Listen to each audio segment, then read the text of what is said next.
Les conditions d'entrée dans l'Union européenne sont strictes. Il faut aussi être capable de les perdurer. Cette image a été vue à Athènes en street art le 28 juin 2015, à quelques jours du référendum grec du 5 juillet. Cette image d'actualité est une photo. L'artiste de la peinture sur le mur a écrit non en allemand sur le drapeau européen pour rappeler que les Allemands sont contre l'aide que peut apporter l'Union européenne aux Grecs. Nous allons donc nous poser la question: quel est le sens politique et les tensions au sein de l'Union européenne suite à la crise grecque? Tout d'abord, dans un premier temps, nous allons vous présenter le contexte de cette image et l'attitude de l'Union européenne et de l'Allemagne. Puis, dans un second temps, nous vous parlerons du référendum grec et ensuite de son sens politique. La Grèce rentre dans l'Union européenne, auparavant appelée Communauté économique européenne, en 1981. La crise de la dette publique grecque est une crise financière ayant débuté en 2008 qui touche la Grèce et menace de s'étendre sur l'Union européenne. Le fort endettement de la Grèce représente en 2014 177% du produit intérieur brut. Et le fort déficit budgétaire représente plus de 13% de ce produit intérieur brut, ce qui n'est pas à négliger.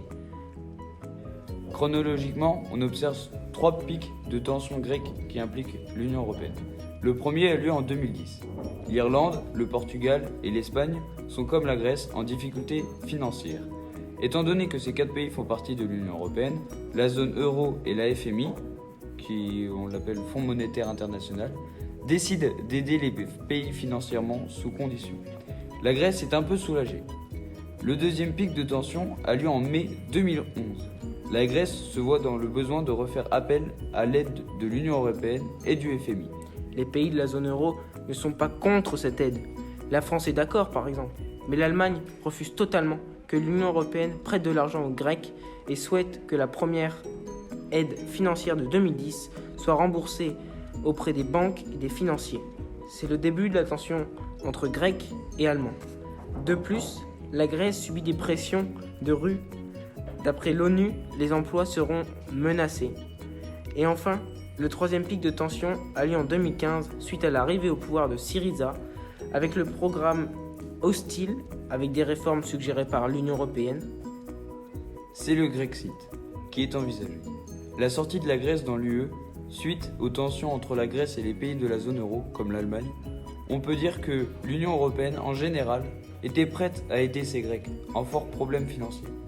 Mais suite à quelques désaccords de très peu de pays, comme l'Allemagne, le conflit gonfle et prend de plus en plus d'ampleur, étant donné que l'Allemagne est un des pays les plus puissants de l'Union à cette époque, et qu'il l'est toujours.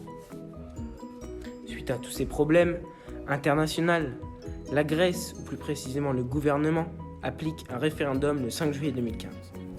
Un référendum est tout d'abord un procédé par lequel une autorité consulte l'ensemble de ses citoyens d'une collectivité donnée sur une proposition concernant une mesure qu'une autre autorité a prise ou envisage de prendre. La décision est donc prise le 5 juillet par le gouvernement d'Alexis Tsipras, alors Premier ministre.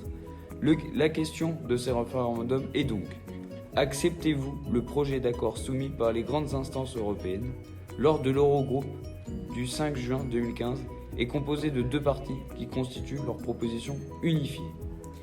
Il faut donc savoir de quoi est composée les propositions faites par la Troïka.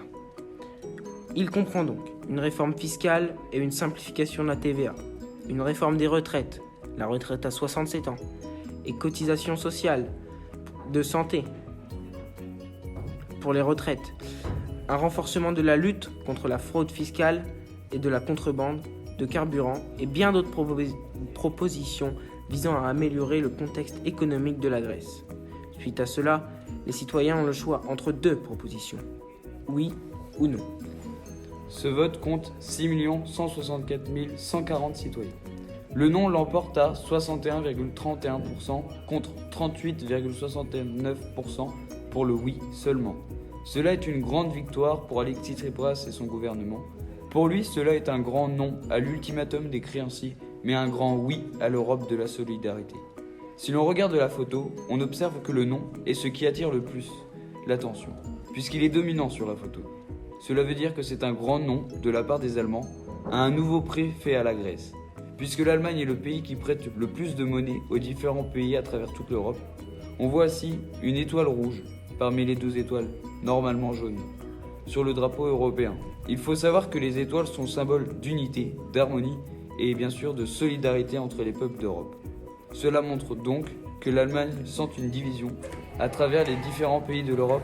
Nous pouvons donc dire que la Grèce est en pleine crise, principalement économique, que ce soit externe avec l'Union européenne ou interne. La principale tension au sein de l'Union européenne est en Grèce et l'Allemagne, qui ne veut pas aider ce pays à sortir de sa crise. Mais on peut voir à travers cet ultimatum la solidarité des citoyens, soit 61% de non au référendum, et cela peut grandement les aider à se sortir de tout cela. Le gouvernement et la majorité des citoyens sont prêts à faire des efforts pour rembourser la dette et le déficit budgétaire. Nous nous demandons alors si la Grèce passera définitivement à autre chose et se sortira de tous ces différents problèmes, notamment économiques.